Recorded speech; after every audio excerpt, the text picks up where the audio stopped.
Hello, and in this video I'm going to show you how I made this Predator bio helmet from simple materials such as cardboard. So first I of course needed to make the templates for the helmet. So for this I used my technique of using this polystyrene head and kind of shaping templates around it. And first I started off with the kind of nose area. That's what I like to do with a lot of my helmet designs, and kind of just then after that work back. It's good to focus on the front because that's the main thing that you see. And as you see here, I'm kind of using paper almost as a sculpting tool, kind of using pins to kind of like bend it around the areas that I want it to make the shapes up from. And at the start I'm even drawing out the kind of areas that I'll be cutting out, just thinking about it right at the start. And here I'm just kind of making only the front area because I thought it would be easier to make the front area, get all the templates all good, and then after that go on to make the upper half of the helmet. And here I'm just testing it.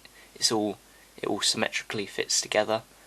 And now I can work on the top part of the head, which was probably the hardest because it's so strange. It's so unlike any other helmet I've done, because it's the Predator's head. The bio helmet forms into their head to kind of ergonomic design for themselves, I guess.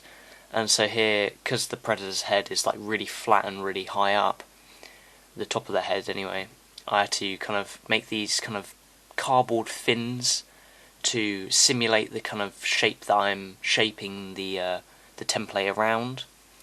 So that was quite fiddly really, but the technique worked well, I think, for what I wanted to achieve. And here I'm just shaping out that top area, and then here I'm just tapering off the edge, making just tons of slits and then taping them all together to make the templates up. And that was the kind of template for the bio helmet. And then after that I made them into final templates and then cut them out of cardboard.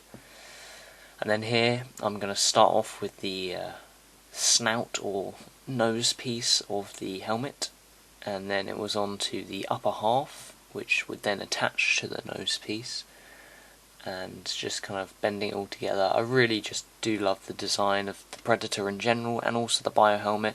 Just everything about it that Stan Winston did I really love. It is maybe my favourite Alien design. It's definitely up there, of course, and it's just the whole kind of thinking of the ergonomics, as I said earlier, with how it's going to fit their head and kind of how the technology all fits into it. I just really love. And then I'm using a thinner piece of card to just make, give it more detail, more levels of detail in the mask. And then here I need to make a kind of socket where this LED light will fit into to make the laser. It's not going to be a proper laser. It's just going to be a light that you can see when it's turned on. And just shaping that kind of bit out, just using some little detail, kind of like greebling some of the parts to make some details. And then I'm just using PVA glue to kind of harden the surface of the cardboard, and also just make it a bit shiny, give it a bit nicer finish. It's a lot more stronger now. And then I spray painted it with some metallic silver spray paint. And then here I'm just weathering it using some dry brushing first. I'm just using some black acrylic paint, and now I'm kind of dark washing some of the areas to just give it that kind of aging look and see that it's been, over the years it's been used a lot. And then I've got this perfect kind of black netting for the visor, and then here I'm just kind of cutting out the laser area where the light will go through, and I'm just using a red sweet wrapper to make all the light red enough, and that works as good as I can get it. And then it was time to make the back of the helmet so it can actually fit to a human's head. Because it's not really going to be seen, I didn't really want to make all these nice, neat templates. I kind of just made a skeletal structure in a way, just to do the job of being strong enough to hold the weight of the dreads, the iconic Predator dreads on the back. And as you see, the head is a lot different. The kind of human head shape is a lot different to the Predator's head.